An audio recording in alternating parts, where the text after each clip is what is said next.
नमस्कार. कुठून आलाय तुम्ही? मी नागपूरवरून आली आहे.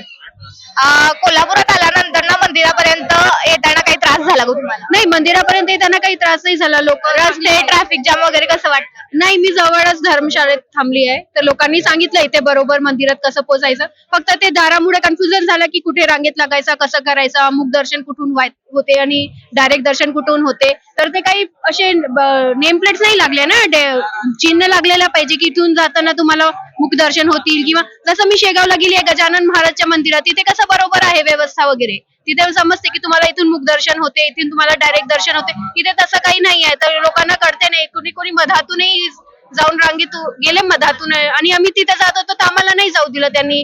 माहित नाही आता त्यांचं कसं आहे, काय आहे सेटिंग.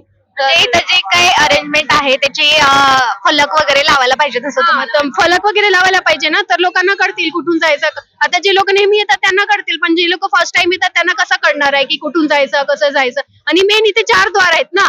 बाकी मंदिरात कसं असते, एकच द्वार असते, तिथून गेले की सरळ डायरेक्ट असते. ते 4 द्वार आहेत, तेही कन्फ्युजन असते ना, कोणत्या दारातून जाऊन तुम्हाला दर्शन म्हणजे रांगेत लागावं लागेल. आता मी दुसऱ्या दारातून एंट्री घेतली तर त्यांनी सांगितलं मागच्या दारात जा, तिथून रांगेत लागा. तर तसं त्यांनी प्रॉपर मेन्शन केलं पाहिजे की हेच दारातून, की पूर्वीच्या दारातून, पश्चिमेच्या दिला पाहिजे की हे दारातून गेल्यावरच तुम्हाला रांगेत उभे होता येईल.